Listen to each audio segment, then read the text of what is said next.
Welcome to the second coming of unbelief. Today I want to talk about homosexuality and transgender issues. I'm heterosexual. I can't imagine kissing another guy. It's pretty icky for me. But I don't care if Bob wants to kiss Sam. I just don't care. It's not my business. And it's not even in the Bible as being wrong. Sexual exploitation, sexual abuse, pederasty, those are condemned, not homosexuality. It's gross projecting for Christians, for Christian pastors to preach against homosexuality. First, as the scholar Dan McClellan points out, our idea of mutual attraction to same sex, equally free agent partners, did not happen, was not a thing in Bible times. Marriage before the age of celluloid movies was for guilt-free sex and for making babies. Had nothing to do with love. In fact, for much of history, getting married was purchasing a piece of property.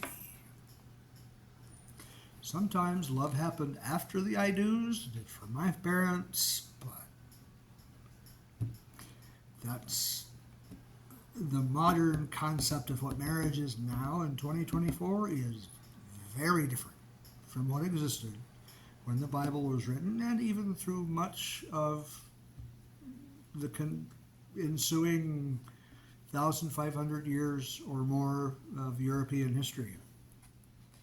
Now, what is condemned, as Dan McClellan points out, is men taking a submissive, receptive role in the act of sex. Men were supposed to be real men, dominating, not effeminate and submissive. Being abusive and being effeminate were the things that were condemned, not mutual love and caring that exists today.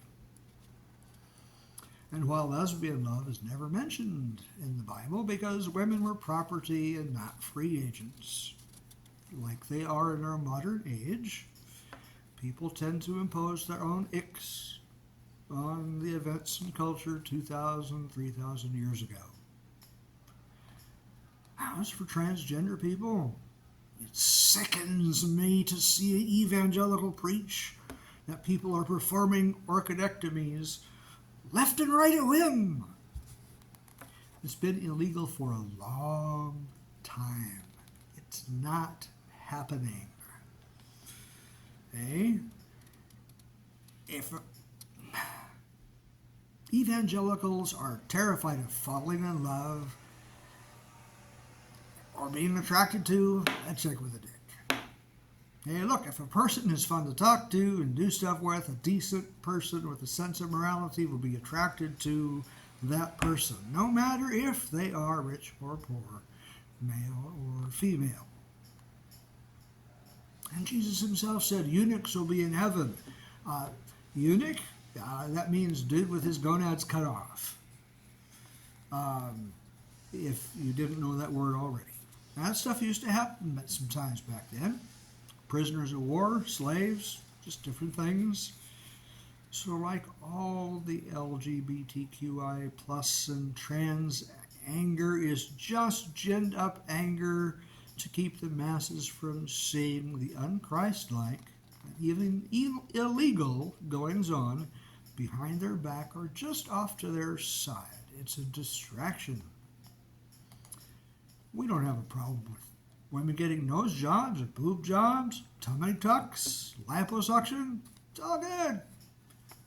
What's the big deal with fixing something else that doesn't look right? As long as you're an adult and can sign for it yourself. It's not wrong. Be yourself. I wish I had learned to be myself a a long time ago, instead of waiting until very recently. Hey, that's all we're going to do today. Thank you for watching Second Coming of Unbelief. Bye-bye.